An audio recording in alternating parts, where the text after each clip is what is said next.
우리 예수님 탄생을 우리 너무너무 감사하고 또 우리 같이 기쁨을 나누기 위해서 서로 한번 우리 복된 성탄 되시기 바랍니다. 메리 크리스마스 하고 인사 나누세요. 메리 크리스마스. 메리 크리스마스.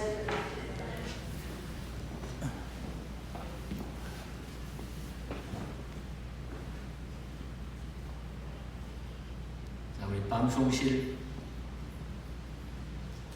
오케이.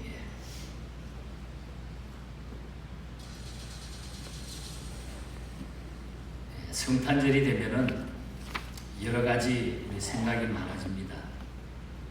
그런데 근본 성탄은 우리 예수님이 이 땅에 왜 오셨는가, 예수님이 오신 그 목적에 대해서 좀 한 부분을 우리가 좀 바로 알고 싶어집니다.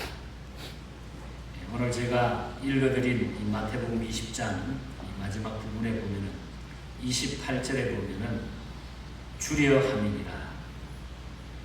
우리 예수님께서는 자기의 생명을 내어 주시고 우리를 구원하시기 위해서 이 땅에 오셨다고 하는 그런 메시지입니다. 주시기 위해서 오신 예수님. 오늘 초점을 여기에 맞추어서 우리 성탄절 메시지로 함께 받기를 원합니다. 예수님께서 어떻게 우리가 오신 이 날을 기념하는 것이 가장 합당할 것인가? 성탄절은 주는 것이 크게 복되다고 하는 것 우리가 꼭 기억하시기를 바랍니다.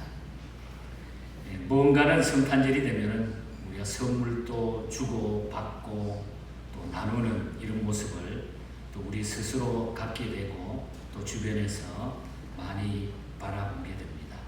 특별히 어린 시절에는 뭔가는 받으려고 하는 이런 마음들이 우리에게는 부풀어 있었고, 제 주변에도 보면은 성탄절에 뭘 얻어먹으러 갔다가 선물 받으러 갔다가 예수 믿게 됐다, 그런 분들이 꽤 많이 있습니다. 그래서 교회 갔다가 예수님 영접하고 예수 믿고 목사가 된 사람도 있고 주변에 여러분들이 있는 것을 보게 됩니다. 어제도 우리 큰딸 집에 가족들이 잠깐 모여서 성탄절을 나누는데 우리 큰 손자 녀석 필립이 계속 들어가자마자 추리 밑에 쌓여있는 선물을 왜 계속 그걸 풀고 싶어 하는 거예요. 언제가 풀까? 언제 저 선물을 풀까? 계속 여기 왔다가 뛰어갔다가 또 그 앞에 서 있다가 계속 그걸 풀기를 원하는 거예요. 아이들은 성탄절이 되면 이렇게 기대하고 또 주고 받고 하는 것을 무척 좋아합니다. 자, 그러면은 우리가 이 성탄절에 과연 우리가 무엇을 나누는 것이 좋겠는가? 또 우리는 어떻게 이것을 주로 오신 예수님에 대한 그 아름다운 삶을 우리가 바라볼 수 있겠는가? 이런 등등을 우리가 기억하면서 주님의 삶을 한번 돌아보는 그런 말씀을 드리려고 합니다.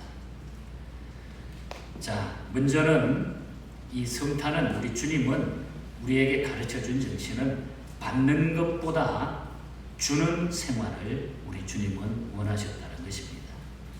성경에서는 우리가 받는 것보다 주는 것이 기독교인의 생활 윤리라고 강력하게 가르칩니다.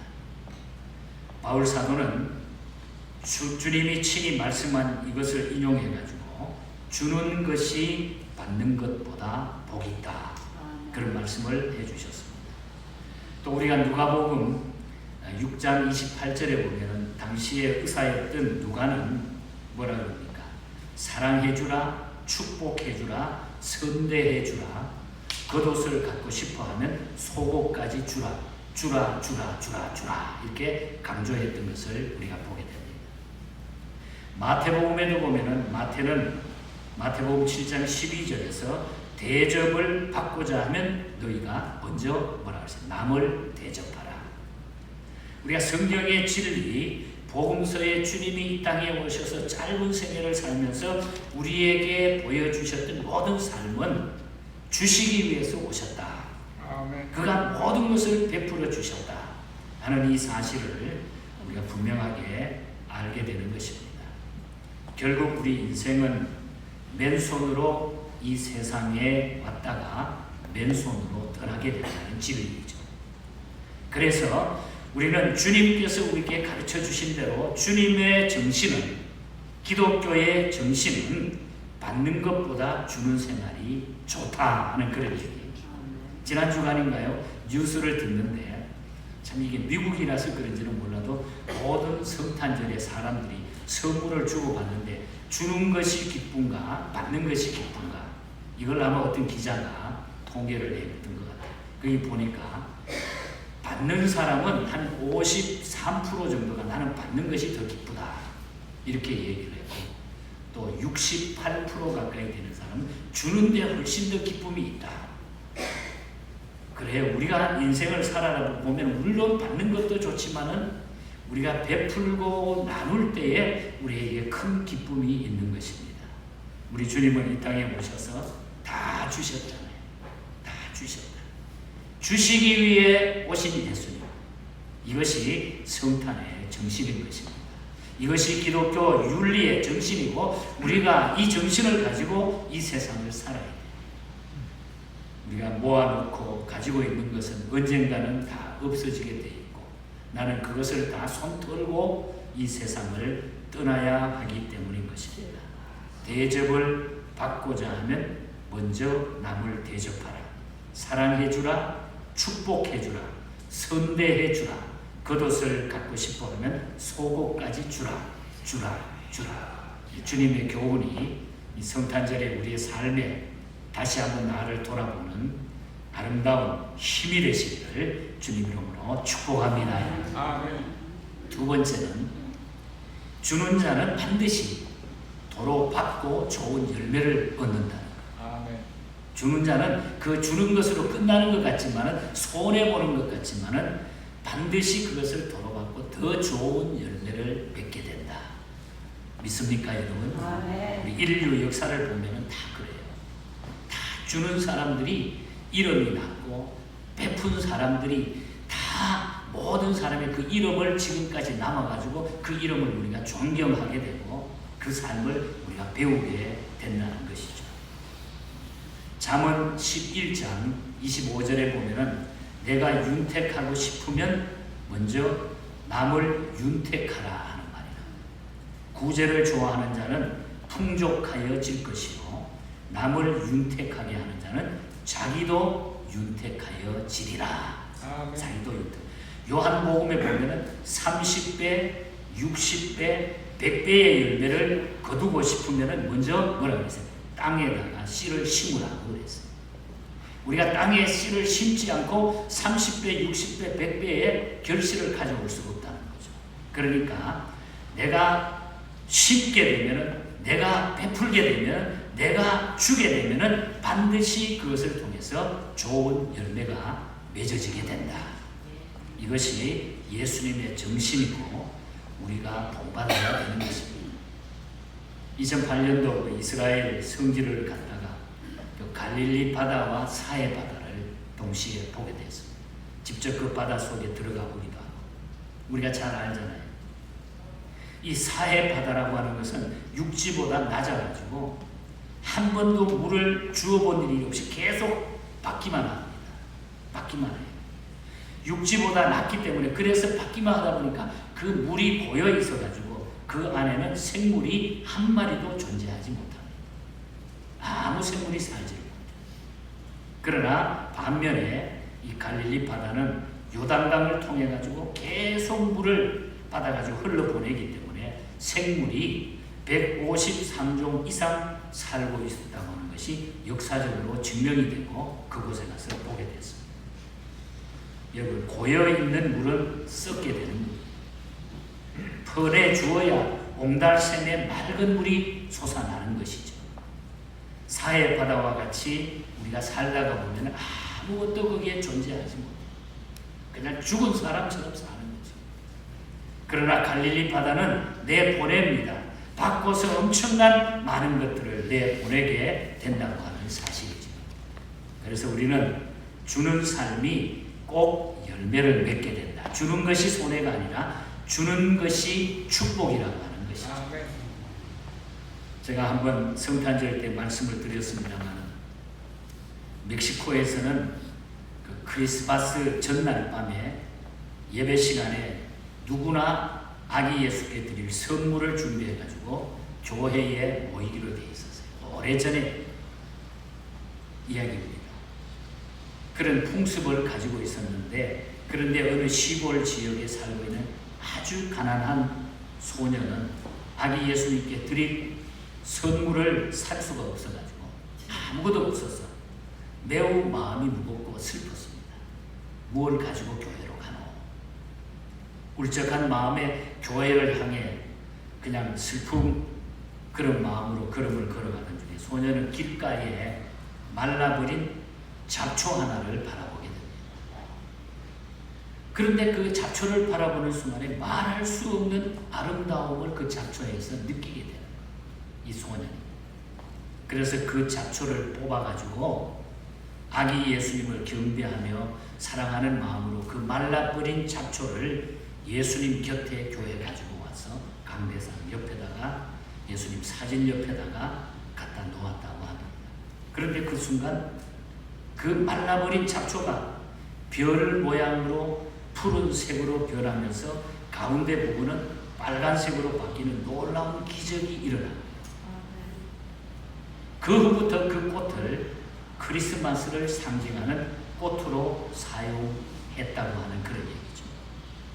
말라버린 잡초가 예수님께 바쳐졌을 때에 생명을 되찾아서 아름답게 변화했듯이 누구든지 주님께 드려지는 사람들은 기적과 신비의 체험자가 된다고 하는 것입니다. 조엘 로버트 포인센트라고 하는 분은 미국에 처음으로 멕시코 주재 대사로 가게 됩니다. 오래전 얘기죠. 그런 멕시코에서 자라는 크리스마스 꽃을 무척 좋아해가지고 자기 임기가 끝나고 나가지고 귀국할 때에 그 꽃을 가지고 미국 본국으로 돌아왔습니다. 그 후부터 사람들은 그 꽃을 포인센트 박사의 이름을 따가지고 포인센치아로 부르게 됐습니다. 그것이 바로 이 꽃입니다. 크리스마스에 우리가 놓고 예수님의 성탄을 축하하면서 우리의 마음을 기리는 꽃이 바로 이 포인센치아. 향기도 없고 탐스러운 꽃도 없이 길가의 잡초처럼 잊혀졌던 식물이 예수님께 드려짐으로 아기 예수 탄생을 장식하는 꽃으로 귀중하게 사용되었던 것처럼 어리석고 약한 우리도 온전히 주님께 바쳐지기만 하면은 지혜롭고 강한 자들을 부끄럽게 하시는 하나님의 신비와 기적으로 나타나게 될 줄 믿습니다. 그래서 목자들의 그 성실함을 통해 가지고 주께 그 목자들이 드려졌을 때에 보잘것없었지만 가장 귀한 예수 탄생을 먼저 경험하게 됐다고 하는 말씀인 것입니다. 그래서 우리는 주는 자는 반드시 도로받고 아름다운 열매를 맺게 된다. 보잘것없는 것이 드려졌을 때에 놀라운 열매를 맺었던 것처럼 우리 주님은 이 땅에 그 주시기 위하여 드리기 위하여 이 땅에 오셨다고 하는 것입니다. 그 주님을 우리가 감격적으로 가슴에 모시고 영원토록 이 땅에 사는 날 동안 천국 가는 그날까지 그 주님 사랑하면서 우리도 드릴 수 있는, 내 자신을 드릴 수 있는 이런 삶을 살 수 있기를 주님 이름으로 간절히 축복합니다. 마지막으로 한 가지 더 말씀을 드리면은 주님은 모든 것을 주시러 오셨습니다. 모든 것을 주시러 오셨어요. 우리 주님은 당신의 모든 것을 죄인인 저와 여러분을 위해 주시려고 이 땅에 오셨다는 거죠. 주님이 당신의 모든 것을 주실 때에 온 세계는 주님께 부복되고 다 주어졌습니다. 주님의 자녀된 우리가 주님을 따르고자 한다고 하면은 모든 것을 주자는 얘기예요. 주님께 드리자는 얘기예요. 시간도, 물질도, 지식도, 나의 몸도 주님을 위해 드리자는 거예요. 내 이웃에게 주는 것이 성경에 보면은 곧 주님께 드리는 것이라 그렇게 말씀하고 있습니다. 잠언 19장 7절에 보면 구제는 하나님이 우리에게 구워주시는 거라고 했어요. 가난한 자를 불쌍히 여기는 것은 여호와께 구이는 것이니 그 선행을 반드시 갚아주시리라. 갚아주시리라. 저는 이 말씀이 어린 시절에 무척 저의 마음에 와닿아서 하나님, 나는 꼭 목사가 되면은 선교하는 일을 제가 많이 좀 하고 싶습니다. 그런 생각을 많이 했어요.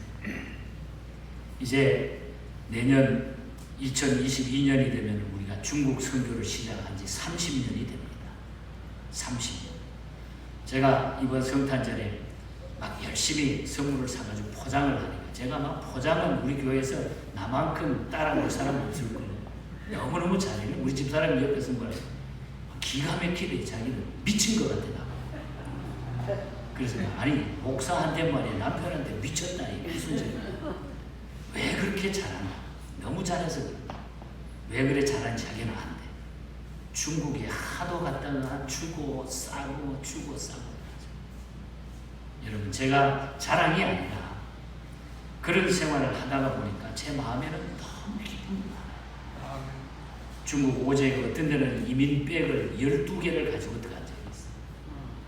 그걸 거기 가서 사랑의 동산 한다 그러면서 전부 여기 있는 거 다 싸가지고 갔어요.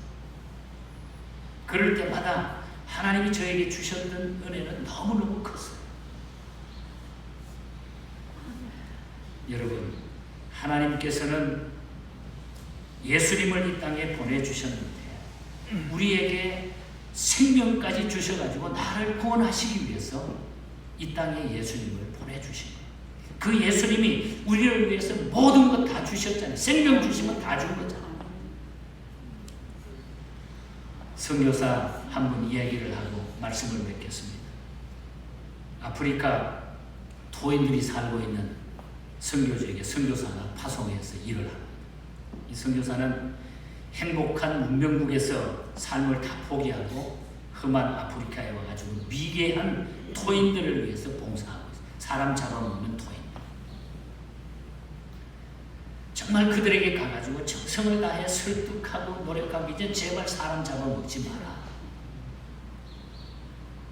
그런데 다른 거는 다 고쳐지는데 그건 못 고치는 거예요. 이 토인들이 계속 사람을 잡아먹는 거예요.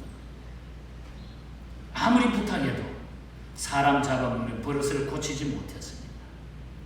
그래서 딱 한 번만 더 먹고 다시는 안 먹겠다 이렇게 얘기를 하더라고요. 하도 울면서 막 선교사가 이야기해요. 딱 한 번만 우리 잡아먹고 이제 다시는 안 하겠습니다. 그래서 어느 날 이 선교사는 매우 엄하게 이들을 꾸짖었습니다. 그래서 식인종들은 한 번만 더 먹고 다시는 그러지 않겠다고 하면서 다짐을 합니다. 그래서 선교사는 어쩔 수가 없었습니다. 좋다. 그러면 이번 정말 한 번만 먹고 이제는 그만해야 된다. 꼭 너희들이 그걸 지켜야 된다. 그래서 너희들이 내일 아침에 저 언덕에 처음으로 오르는 사람이 마지막이니까 그 사람만 잡아먹어라. 이제 다시는 잡아먹으면 안 된다. 그래서 선교사는 비장하고도 단호하게 그런 말을 토인들에게 해줍니다. 다음날 아침에 식인종이 언덕을 향해 활을 겨눕니다. 자, 누가 올라올까? 올라온 화살을 겨뤄가지고 쏘아가지고 잡아먹기 위해서. 근데 한 사람이 딱 나타납니다. 와, 나타났다. 화살을 가지고 쏘았습니다. 그래서 식인종들이 달려가서 그 시체를 가지고 왔는데 그러나 그들은 크게 후회하지 않을 수가 없었습니다. 거기에는 사랑으로 자기들을 지금까지 돌아본 선교사가 그 쏜 화살에 쓰러져서 죽었기 때문에. 여러분, 예수님의 성탄은 죄를 대속해 주시기 위하여 죽으시기 위해서 주님은 이 땅에 오신 것입니다. 그 주님이 나를 위하여, 그 주님이 나를 구원해 주시기 위하여 주님이 이 땅에 오신 것, 생명을 주셨습니다. 그 주님이 다 주신 것.